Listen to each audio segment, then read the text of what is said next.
Welcome back. इससे previous lecture में हमने इंट्रोडक्शन देखा था और उसके बाद माइक्रोसॉफ्ट विजुअल स्टूडियो को इंस्टॉलेशन का कंप्लीट प्रोसेस और कैसे हम अपना पहला प्रोग्राम रन कर सकते हैं। अगर आपने वो लेक्चर अभी तक एक्सेस नहीं किया तो हम इसी प्लेलिस्ट का सबसे पहला लेक्चर जो है वो देखें और उसके बाद इस लेक्चर पर मूव करें।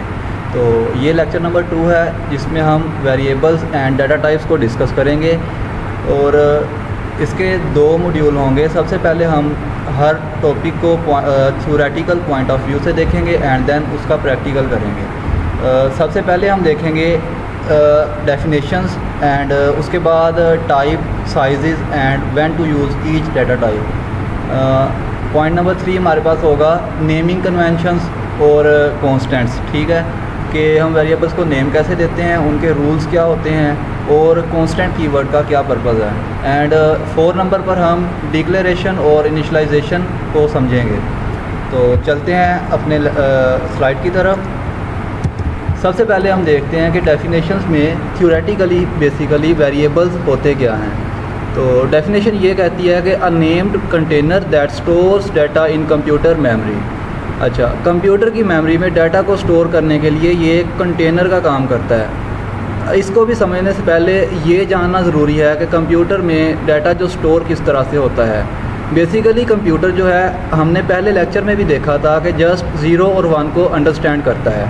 तो उस 0 और 1 को हम बिट कंसीडर करते हैं। ठीक है, और जो वेरिएबल होता है ये एक मेमोरी लोकेशन का नेम होता है जिसके ज़रिए हम उसको एक्सेस करते हैं, उस लोकेशन को, स्पेसिफिक लोकेशन को। तो बिट और बाइट्स का कंसेप्ट नेक्स्ट स्लाइड में हम देखेंगे। सबसे पहले डाटा टाइप को अब देख लेते हैं कि वो क्या होता है। Basically tells the computer what kind of data a variable can store. जो हमारा वेरिएबल होगा उसमें किस तरह का डाटा हम स्टोर करना चाह रहे होते हैं वो हम उसके साथ डिफ़ाइन कर देते हैं, बता देते हैं कि हमारा जो डाटा होगा उसकी टाइप ये होगी। ये हम क्यों करते हैं बेसिकली कि C# is a statically typed language. ठीक है, तो इसका क्या मतलब है कि जब हम वेरिएबल डिक्लेयर करते हैं तो उसके साथ ये बताना ज़रूरी होता है कि हमारा जो वेरिएबल है किस तरह का डाटा को स्टोर करेगा। ठीक है, तो स्टैटिकली टाइप का मतलब ये होता है। इसी तरीके से अगर हम जावास्क्रिप्ट या पाइथन में कोड करते हैं तो उसमें हमें डिक्लेयर करते हुए ये बताना लाजमी नहीं होता कि हमारा वेरिएबल किस टाइप का है। ठीक है, और नेक्स्ट पॉइंट हमारा क्या है कि choosing the wrong data type is equal program crashes, data loss और वेस्टेड मेमोरी। अच्छा, जब हमने वेरिएबल बनाया उसका डाटा टाइप हम रॉन्ग चूज़ कर लेते हैं। ठीक है, तो उसमें जैसे ही इनपुट इंटर होगी यूज़र की तरफ से, अगर वो मिसमैच कर जाएगा तो हमारा प्रोग्राम क्रैश हो जाएगा। क्यों? क्योंकि हमारा जो डाटा टाइप है वो हमारी वैल्यूज़ जो हैं, जो हम डाटा स्टोर करना चाह रहे हैं उसके साथ मैच ही नहीं कर रहा, तो हमारा प्रोग्राम क्रैश हो जाएगा और उससे क्या होगा, हमारा डाटा लॉस होगा और मेमोरी वेस्ट होगी। ठीक है, और यूज़ केसेस देख लेते हैं हम दोनों के, वेरिएबल्स के एंड देन डाटा टाइप्स के। वेरिएबल्स में हमारे पास क्या है कि पॉइंट नंबर 1 है हमारे पास store data inside the memory. Memory के अंदर डाटा को स्टोर करने के लिए हम वेरिएबल को यूज़ करते हैं, जो कि हमने डेफिनेशन में भी देखा। एंड पॉइंट नंबर 2 हमारा है store user input. Basically 90% cases जो होते हैं, जो हमारा डाटा होता है वो यूज़र इनपुट के ज़रिए ही फीड करवा रहा होता है सॉफ्टवेयर के अंदर। ठीक है, तो ये पॉइंट इसी चीज़ की तरफ इशारा कर रहा है कि जो हमारी यूज़र की इनपुट है उसको स्टोर करने के लिए हम वेरिएबल को यूज़ करते हैं। एंड देन पॉइंट नंबर 3 हमारे पास है परफॉर्म कैलकुलेशंस। अच्छा, जब हम कैलकुलेटर यूज़ करते हैं, हम एक इंटीजर प्रेस करते हैं 7, तो हमें सोचना चाहिए कि उसकी वैल्यू जो है कैसे पता चलता है कि वो कौन सी वैल्यू इंटर हुई है। तो वो उस वैल्यू को कंप्यूटर में बेसिकली प्रोग्राम में लॉजिक ये है कि एक वेरिएबल के अंदर स्टोर किया जाता है, उसके बाद हम दूसरी वैल्यू इंटर करते हैं, उसको भी एक वेरिएबल के अंदर स्टोर किया जाता है एंड देन कैलकुलेशन अप्लाई करके हमें फाइनल जो आउटपुट मिलती है। उसके बाद मेकिंग डिसीजंस। ठीक है, डिसीजन किस बेस पे होते हैं, वैल्यूज़ की बेस पे। जो हम वैल्यू इंटर करते हैं उसकी बेस पर डिसीजन लिया जाता है। ठीक है, आया कि ये वैल्यू नेगेटिव है, ये पॉजिटिव है, ये स्ट्रिंग है, each and everything. And next point हमारे पास है काउंटिंग एंड ट्रैकिंग। ठीक है, और at the last temporary storage. Variable की जो वैल्यू है बेसिकली वो रैम में स्टोर होती है, मतलब कि जब हमारा प्रोग्राम एग्जीक्यूशन उसकी हम बंद करेंगे साथ ही हमारा जो है वेरिएबल की वैल्यू रिमूव हो जाएगी, ठीक है। ये टेम्परेरी स्टोरेज होती है, परमानेंट स्टोरेज नहीं होती, ठीक है। एंड देन हम देखते हैं कि डाटा टाइप का यूज़ केस क्या है। सबसे पहले डाटा टाइप हमें क्या बताता है कि which type of data is, ठीक है। कंप्यूटर को बताता है कि जो हमने डाटा इंटर किया है उसकी टाइप क्या है, ठीक है। एंड देन पॉइंट नंबर 2 है हमारे पास न्यूमेरिकल डाटा को स्टोर करने के लिए, उसके बाद discrete data, measurable quantities and finance, इन सब के लिए अलग-अलग डाटा टाइप्स हमारे पास होती हैं। नेक्स्ट स्लाइड पर चलते हैं, type, sizes and when to use each. Core principle इसका क्या है हमारे पास, every data type consume memory, bigger types more memory. Basically हर डाटा टाइप जो है उसकी एक अलहदा कंजम्पशन कैपेसिटी होती है कि वो इतनी मेमोरी को ऑक्यूपाई करेगा, ठीक है। तो जब डाटा टाइप बिगर होगा तो वो मोर मेमोरी को कंज्यूम करेगा। Choose the smallest type that can hold your data efficiently, ठीक है। अगर आपका डाटा जो है एक छोटे टाइप के वेरिएबल में स्टोर हो रहा है तो उसको उसी तरीके से स्टोर करें, अदरवाइज़ आपका जो प्रोग्राम होगा वो मोर मेमोरी को कंज्यूम करेगा और सिस्टम जो है स्लो होगा। यहाँ पर अब हम देखते हैं कि डाटा टाइप्स को डिस्कस करने से पहले कि हमारे पास कुछ कंसेप्ट होते हैं, बिट, बाइट, उसके बाद MB, KB, GB, TB and much more. तो मैंने आपको पहले भी बताया कि कंप्यूटर जो है वो 0 और 1 की फॉर्म को अंडरस्टैंड करता है। उस एक 0 और 1 को हम बिट कंसीडर करते हैं, ठीक है। उसको हम कहते हैं कि ये एक बिट है, 0 एक बिट है, ठीक है। जब हमारे पास 4 बिट्स होती हैं, ठीक है, 4 bits is equal to 1 nibble, ठीक है, और ये एक यूनिट है। And then 8 bits is equal to 1 byte. एंड इसी तरीके से हमारे पास जब 1024 बाइट्स मिल जाती हैं तो उसको हम कहते हैं जनाब 1 KB, 1 kilo byte. And 1024 KB is equal to 1 MB and so on. इस तरीके से ये चीज़ें जो हैं, ये यूनिट्स जो हैं ये लार्जर बनते जाते हैं।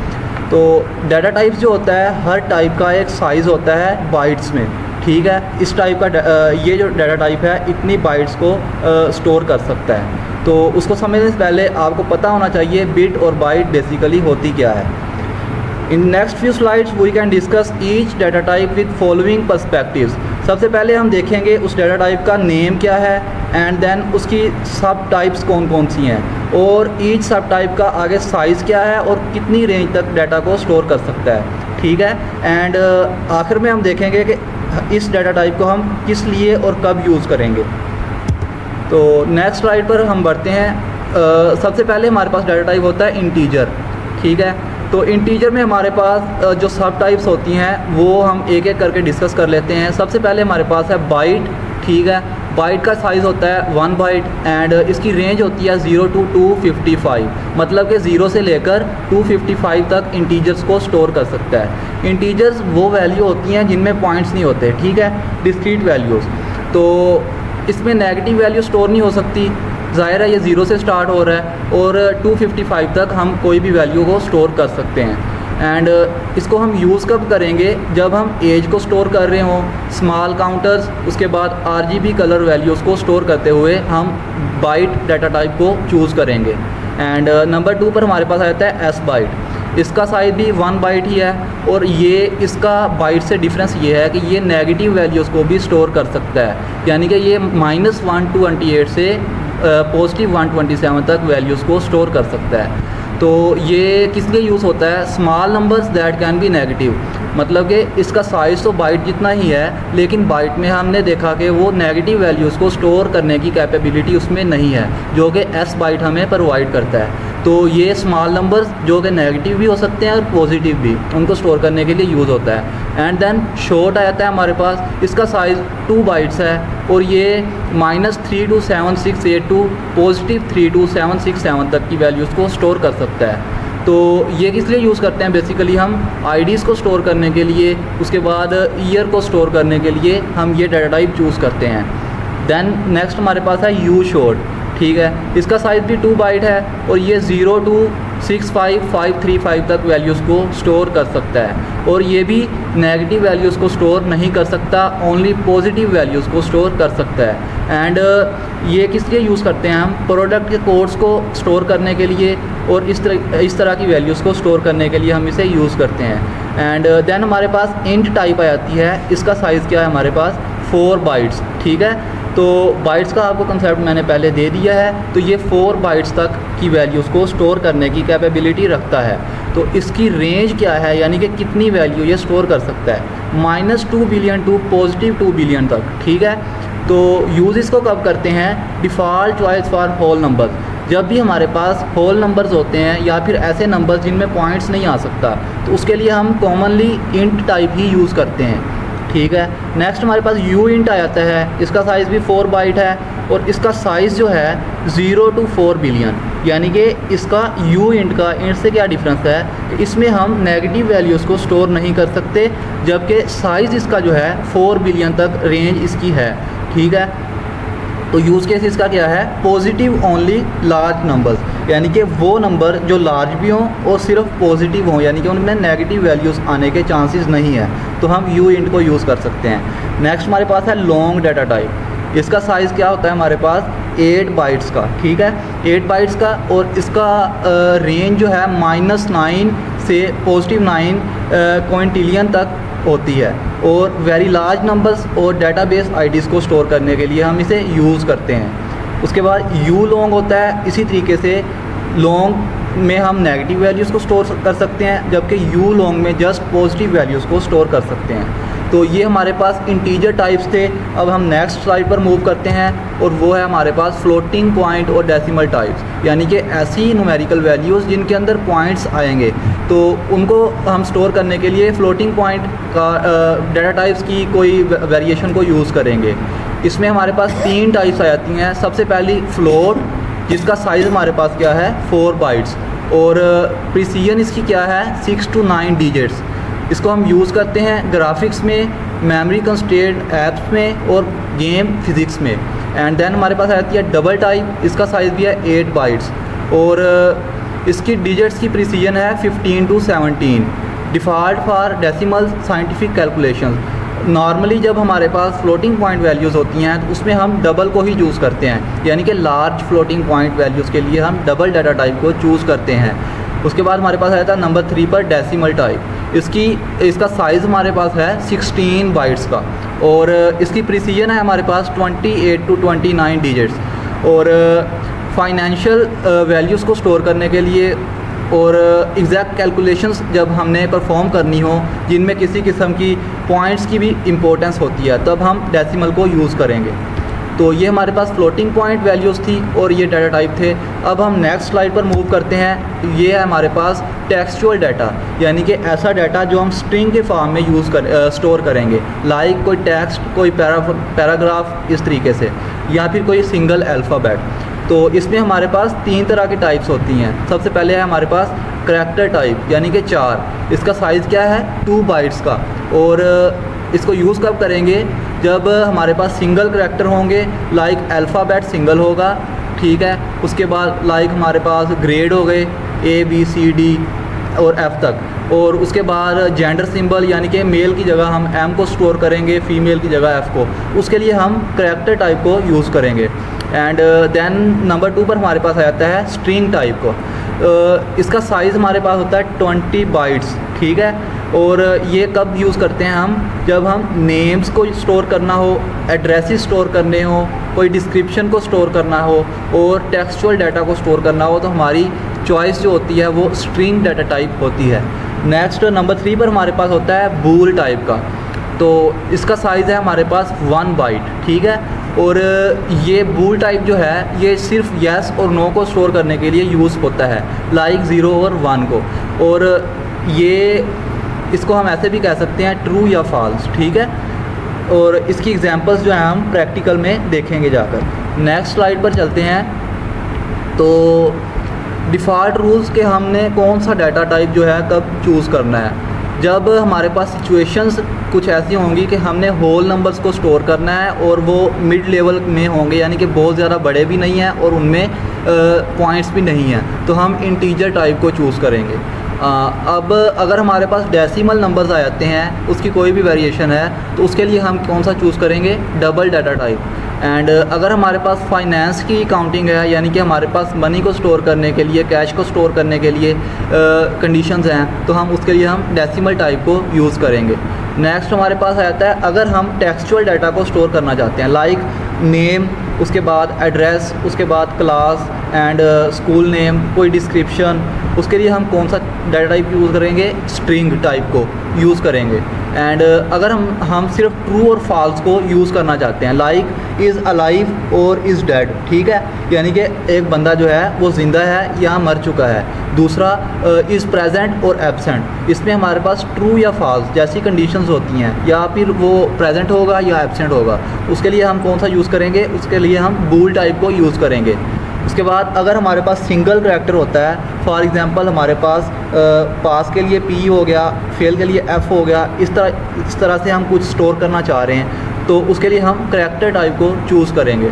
तो ये हमारे पास बेसिकली कुछ डिफ़ॉल्ट रूल्स होते हैं जिनको मद्देनज़र रखते हुए हम डाटा टाइप को चूज़ करते हैं। तो नेक्स्ट स्लाइड पर चलते हैं। तो ये समरी है इस लेक्चर की। क्या कहते हैं जनाब? Choose the smallest type that safely holds your data, byte for tiny numbers, int for default, long for huge numbers and decimal for money, double for measurements, ठीक है। तो ये वही रूल्स जो हमने डिस्कस किए हैं उनको समराइज़ करके बताया गया है कि अपनी जो वैल्यूज़ हैं उनको मद्देनज़र रखते हुए एक प्रॉपर जो है डाटा टाइप को चूज़ करना चाहिए, ताकि हमारा प्रोग्राम जो है एफिशिएंसी के साथ रन भी हो, ओवरलोडेड भी ना हो और हमारी वैल्यूज़ जो हैं वो भी स्टोर हो जाएं। तो नेक्स्ट हमारे पास जो स्लाइड है वो है वेरिएबल को डिक्लेयर करना किसे कहते हैं और इनिशलाइज़ करना किसे कहते हैं। बेसिकली बाय डेफिनेशन अगर हम देखें तो declaration introduces a variables name and data type to the program, ठीक है। It tells the compiler interpreter that the variable exist. अगर हमने वेरिएबल को नेम देकर उसकी डाटा टाइप डिफ़ाइन कर दी है तो इस हिस्से को हम कहेंगे हमने वेरिएबल को डिक्लेयर कर लिया है, ठीक है। इसका सिंटैक्स जो है और अगला पॉइंट क्या है कि no value is assigned yet, यानी कि अभी तक हमने कोई भी वैल्यू असाइन नहीं की, लेकिन वेरिएबल का नेम और उसका डाटा टाइप हमने डिफ़ाइन कर लिया है।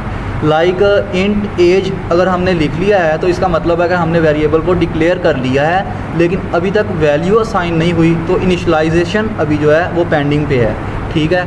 और दूसरा स्ट्रिंग नेम हो गया, बूल इज़ अलाइव, उसके बाद 4 ग्रेड, ये चीज़ें जो हैं ये हमारे पास क्या है? डिक्लेयर करना, यानी कि कोई भी वैल्यू असाइन नहीं की लेकिन हमने वेरिएबल का नेम और डाटा टाइप जो है वो डिफ़ाइन कर दिया है। इसी तरीके से इधर से आपको अंदाज़ा हो गया होगा कि इनिशियलाइजेशन किसे कहते हैं। Giving a value to a variable for the first time, जो वेरिएबल हमने बना लिया है उसका डाटा टाइप भी डिफ़ाइन कर लिया हमने, नेम भी उसका फिक्स कर दिया, अब उसको जो वैल्यूज़ देंगे हम, उस प्रोसेस को हम कहते हैं इनिशियलाइजेशन करना, ठीक है, वेरिएबल को इनिशियलाइज़ करना। तो initialization done after the declaration of a variable, जब हम वेरिएबल डिक्लेयर कर लेंगे इनिशियलाइजेशन जो है उसके बाद परफॉर्म करेंगे, ठीक है। तो हेयर वैल्यू इज़ असाइंड, यानी कि यहाँ पर हम वेरिएबल को जो हमने बनाया हुआ है उसको वैल्यूज़ असाइन करेंगे। इसका सिंटैक्स क्या होगा? लाइक इंट एज नाम का वेरिएबल हमने डिक्लेयर किया था, इक्वल ऑपरेटर लगाकर हम कुछ वैल्यू दे दें अगर उसको, लाइक मैं 20 दे देता हूँ और सेमीकोलन लगा देता हूँ, तो यहाँ पर मैंने वेरिएबल को कंप्लीट डिक्लेयर और इनिशियलाइज़ कर लिया है एक साथ में, ठीक है। और इसी तरीके से अगर हम इंट एज को डिक्लेयर करके देन यूज़ करें एज इज़ इक्वल 20, तो ये हमारा क्या होगा? इनिशियलाइजेशन होगी। तो आपको समझ आ गई होगी कि डिक्लेयर करना और इनिशियलाइज़ करना दो डिफरेंट थिंग्स हैं और इनमें डिफरेंस क्या है बेसिकली। तो नेक्स्ट स्लाइड हमारी क्या है? हमारा अब लैब वर्क स्टार्ट होगा जिसमें हम प्रैक्टिस करेंगे और कुछ एग्जांपल्स को सॉल्व करेंगे। तो उसके लिए हम विजुअल स्टूडियो की तरफ चलते हैं। इसका इंस्टॉलेशन का प्रोसेस मैंने फ़र्स्ट लेक्चर में कंप्लीट डिटेल के साथ बता दिया था। अगर आपने अभी तक इंस्टॉल नहीं किया तो वो जाकर लेक्चर देखें और विजुअल स्टूडियो जो है इंस्टॉल करें। यहाँ पर मैं न्यू प्रोजेक्ट जो है क्रिएट करूँगा और C# लैंग्वेज चूज़ की। उसके बाद ऑपरेटिंग सिस्टम विंडोज़ सेलेक्ट किया, और हमारी एप्लीकेशन कौन सी होगी, कंसोल बेस होगी। इसमें हम कंसोल ऐप .NET फ्रेमवर्क को चूज़ करेंगे और नेक्स्ट पर क्लिक करेंगे। नेम देंगे, लाइक मैं यहाँ पर लेक्चर 2 लिख देता हूँ। उसके बाद इसकी लोकेशन सेलेक्ट करेंगे। मैंने डेस्कटॉप पर एक फ़ोल्डर क्रिएट किया हुआ है C# प्लेलिस्ट नेम का, तो मैंने उसको सिलेक्ट किया और यहाँ पर देखें इसकी लोकेशन सेट हो गई। अब हम इसको क्रिएट करेंगे।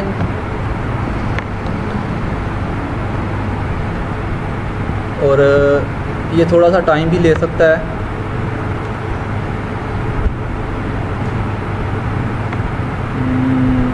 ये देखें, ठीक है, ये इंटरफेस हमारे सामने आ गया। अच्छा, अब हमने वेरिएबल्स को यूज़ करते हुए बेसिक स्ट्रक्चर जो था वो मैंने कल आपको बता दिया था। अब हम डायरेक्टली जो है वेरिएबल्स की प्रैक्टिस करेंगे, ठीक है। तो कुछ क्वेश्चंस को हम सॉल्व करेंगे। सबसे पहला हमारा क्वेश्चन कौन सा होने वाला है, declare a variable of name and age and is alive, ठीक है।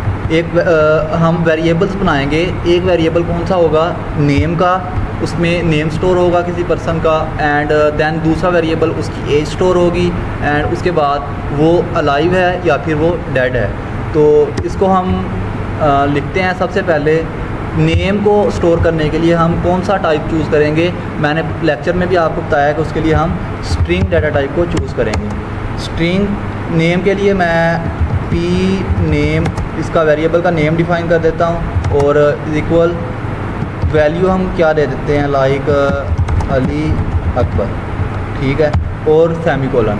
ये मैंने एक वेरिएबल को डिक्लेयर और इनिशलाइज़ कर लिया। इसी को अगर हम अलग-अलग स्टेप्स में करें तो यहाँ पर सेमीकोलन लगा देता हूँ। ये जो इतना हिस्सा है मेरा, ये वेरिएबल को मैंने डिक्लेयर किया है जस्ट, ठीक है, यानी कि मैंने उसको उसकी डाटा टाइप और उसका नेम जो है वो असाइन कर दिया है। अब इसको इनिशलाइज़ करने के लिए मैं क्या करूँगा, वेरिएबल नेम को यूज़ करते हुए इसको कोई वैल्यू असाइन कर दूँगा, ठीक है, इस तरीके से। तो ये मैंने क्या किया, मैंने वेरिएबल को डिक्लेयर करके इनिशलाइज़ कर लिया। लेकिन यही काम जो है जब हम प्रोग्राम में करेंगे तो हम एक साथ परफॉर्म करेंगे, और यही बेस्ट प्रैक्टिस होती है। तो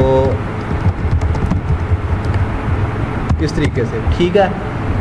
एंड टेक्सचुअल डाटा जो है वो स्ट्रिंग डाटा टाइप में स्टोर होगा। उसके बाद नेक्स्ट हमारे पास वेरिएबल कौन सा होगा, variable to store age of a person, ठीक है। नेम स्टोर कर लिया। अब नेक्स्ट वेरिएबल हमारा होगा पर्सन की एज को स्टोर करने के लिए। एज जो है ये होल नंबर है, यानी कि इसमें पॉइंट्स नहीं आ सकते, तो इसको मैं इंटीजर टाइप में स्टोर करूँगा। Int P age is equal, for example मैं यहाँ पर 20 लिख देता हूँ, ठीक है। और उसके बाद तीसरा वेरिएबल हमारा कौन सा है, इज़ अलाइव। तो variable to store the status of a person, ठीक है। तो इसके लिए हम कौन सा डाटा टाइप चूज़ करेंगे, हम बूल टाइप को चूज़ करेंगे। इज़ अलाइव इसका नेम रख देते हैं, और इज़ इक्वल लाइक अभी मैं अल्हम्दुलिल्लाह ज़िंदा हूँ, तो इस अलाइव को ट्रू कर देते हैं। अच्छा, अब हमने वेरिएबल को डिक्लेयर करके इनिशलाइज़ कर लिया, लेकिन अगर हम प्रोग्राम को रन करें तो हमारे पास कोई भी आउटपुट नहीं आएगी, ठीक है। उसकी वजह क्या है कि हमने अभी तक इसको कंसोल पर प्रिंट नहीं किया। प्रिंट करने के लिए हमने कल भी देखा था कि हमने कौन सी स्टेटमेंट यूज़ करनी है, कंसोल डॉट राइट लाइन, ठीक है। तो मैं कमेंट देता हूँ print all the values of the above variables, ठीक है। तो उसके लिए हम क्या कर सकते हैं, दो तरीक़ाकार हैं। एक तो हम एक ही लाइन में तीनों चीज़ें प्रिंट करते हैं, और दूसरा अलग-अलग प्रिंट करें। तो मैं यहाँ पर अलग-अलग एक लाइन में एक वेरिएबल की वैल्यूज़ प्रिंट करूँगा। अच्छा, यहाँ पर हमारे पास राइट और राइट लाइन दो कीवर्ड जो हैं वो शो हो रहे हैं। बेसिकली जब हमने एक ही लाइन में डाटा लिखना हो और हम चाहते हैं कि जो नेक्स्ट वैल्यू है वो उसी लाइन में डिस्प्ले हो, तो उसके लिए हम राइट कंसोल डॉट राइट को यूज़ करेंगे।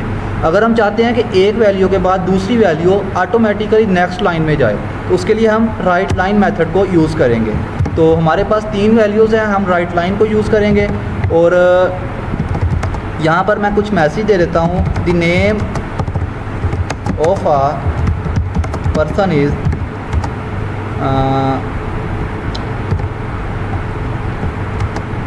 प्लस पी नेम, ठीक है।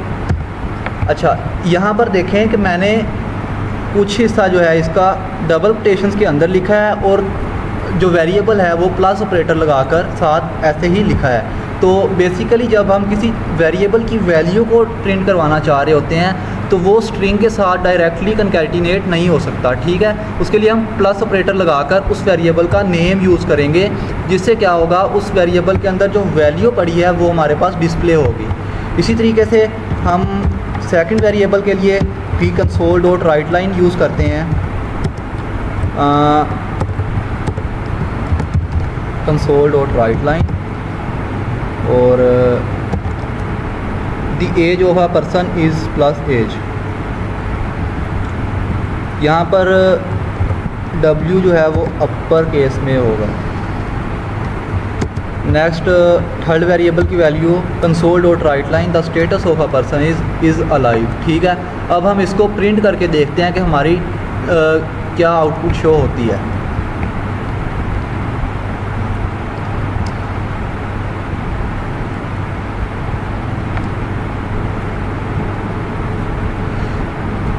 ये देखें, हमारे पास सबसे पहले लाइन नंबर 1 में हमारे पास नेम की वैल्यू डिस्प्ले हुई है, एंड देन लाइन नंबर 2 में उसकी एज एंड देन उसका स्टेटस।